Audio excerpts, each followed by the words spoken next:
Hi, everyone. We're so glad to talk with you today. I'm Donna, and my friend Deb is here. And we've been discussing a lot about how divine intervention can make so many changes happen in our life, and that sometimes we have divine intervention all around us and we haven't paid attention or noticed. So we thought it'd be a way to look at divine intervention, not only in our lives and examples, so you can be more open to how God is working in your life. Deb, do you have some examples or a story or an incident that you'd like to share? There's so many, it's actually hard to choose. And I feel it's because I'm very aware of the divine and the signs that are always present. But I'm Yes. being taken back to when my son was first born. He was a premature infant and he almost died because he dropped down to under a pound. And I felt the presence of my grandfather at the time, who was deceased. And he kept telling me, keep going, keep going, keep going, and to confront the doctors. And I did. I listened because it was the first time I actually experienced seeing and feeling, someone who's deceased. And then I said, no, this can't be. And I actually made a pact with God, even though you're really not supposed to, but I did because I was told I could never have children. And here I had this miracle of a child that was born to me. And I said, if you grant me my wish, I will always be of service to you. You just need to show me how. So my son developed cerebral palsy, and I quit my job on the spot and I did early intervention, but I kept on massaging him, and they kept preparing me for a diagnosis, and I should say a prognosis of a life that was going to be devastating for him. And I just couldn't accept those odds. So I really dove deep into Eastern medicine and, alternative medicine. And my son's cerebral palsy disappeared. And he never heard, you're never going to walk. He always heard, of course you're going to walk. Of course you're going to walk. And the power of his mind with the divine intervention, because both of us had this tremendous belief and faith. Oh, Mhm. maybe by the age of 3, he was walking, and now you Mhm. wouldn't even know it. So I wanted to share that story because it really showed me the power not only of my mind, but the power of grace. Mhm. That's just beautiful. I mean, to know that God could do miracles through you and through your son. And I've seen your son. He's amazing. He's Thank just you. an amazing man. He's grown to be a beautiful, strong man. So that's a great story. I'd Thank like you. to share something that happened to me. Well, I'm like you. I think I'm kind of open to see things that happen around me and I get excited about it. And I tend to notice that. But one that was really interesting was a long time ago before I was really doing a lot of this work. And I had been traveling and I'd been in a camper traveling. So, you get an accumulation of some dirty clothes by the end of that day, that week. We were going to leave. All week long, that washer dryer at that place worked. That night wouldn't work. So we were directed to go to another town in the middle of a rainstorm to try to find a laundromat, which seems so bizarre to me. But here we were. We got lost. Now we're in another little town in the middle of nowhere in Florida. We go in, we have a half an hour before they're going to close. Get those clothes in. But the weird thing was, is I felt real uncomfortable walking in. I didn't like the feeling of it. I felt Mm. odd. And my husband at the time went in with me. He said he's going to leave. We started the laundry. He said, I'm going to go next door to get a Coke next door. And I couldn't even stay in the place. It was just so creepy to me. And I stepped out. Mm. When he came back, we came back in, proceeded with laundry. Well, here's the intervention. A young girl who was all of 16 came in about 5 minutes before closing on a cold, rainy night. And she said, oh, just stay here a few more minutes. I don't mind if you're a little late. Very nice girl. And we're talking. And all of a sudden, from the back room comes out a man who had been hiding in the back of that laundromat. Oh my gosh. We knew clearly he was up to no good. He came out, he ran out as fast as he could. My husband at the time went and chased after him. And the girl said, my God, I come in here every night by myself to close my dad's business. I never thought somebody could hide here.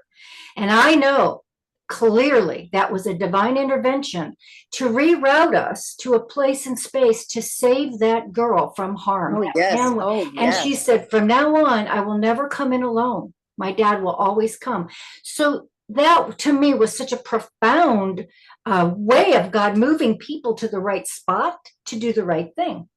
And I think about that sometimes, Deb, because so many people complain when we're delayed. You know, why can't I get out the house on time? Why are we in this traffic jam? Why this? Why that? And I believe a lot of times, just like that moment, why do I have to drive through Florida in a rainstorm looking for a laundromat? It's because we're moved to be at a certain place or not be at a place, Oh, not that's be at a true. place. And it avoids us from being harmed. So I ask you and I ask people who are listening to us, how often maybe have you been delayed and then you get to a space and there was a traffic accident that you may have been more involved in, things like that. That's what I think people need to think about. What do you That's think right. about that? And not take it for granted, for sure. Mhm. Absolutely, because we all have divine grace, and it's You really just about taking the time to acknowledge and listen to the higher self, beckoning you to pay attention, to bring your awareness to what's going on, to get off of the phone and doing this. yes. You know, that's a good idea. Why don't we all close our eyes for just a minute? Thank you. Take a deep breath in. Ah, that's right. And I'm going to count down from 5 down to 1. And with each descending number, you become more and more relaxed. Without any effort on your part, it just happens. We're going inward. 5, 4. The deeper you go, the better you feel. The better you feel, the deeper you go. 3, 2, and 1. And take a deep breath in and let out a sigh. Ah, good. Now, we all have a higher mind. We know we have a physical body and a mental body and an astral body, and we have a spiritual body. And it's our spiritual body that's exactly connected to God, our source. And we're able to get guidance easily. So I'm going to ask your higher mind to help you to awaken to the signs that the higher mind most wants you to see, to acknowledge, to feel when you're feeling that something is off or not right. Some people call it a gut instinct, but I call it a soul awakening, a spirit connection. God wanting you to know, pay attention. Mhm. Yeah.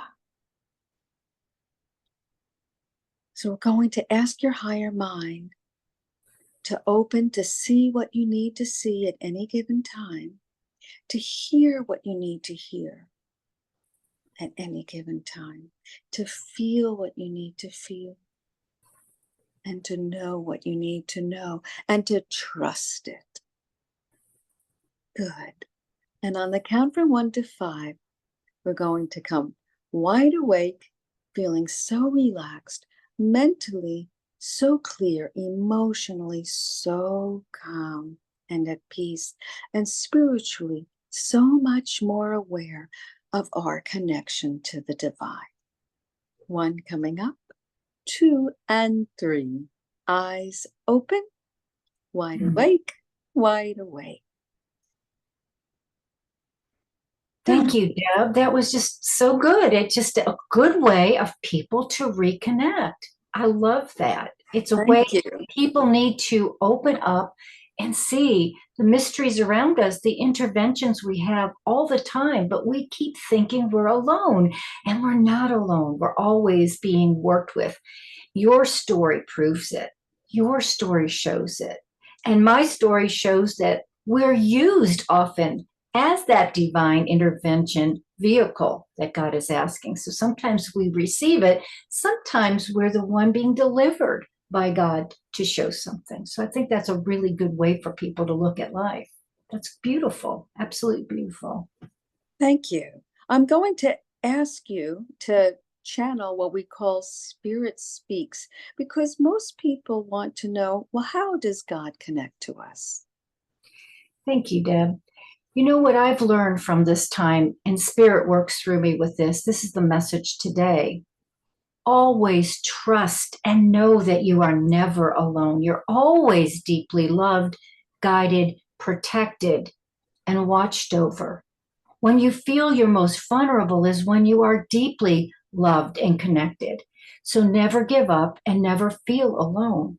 Instead, embrace the miracles that God has around all of our spirits through our higher self. And today, Spirit says, look with fresh eyes at the miracles, the interventions that have happened in your life. Reflect how many times delays only brought you greater good. And if you do that, you'll feel an upliftment in your soul today. I know that's true.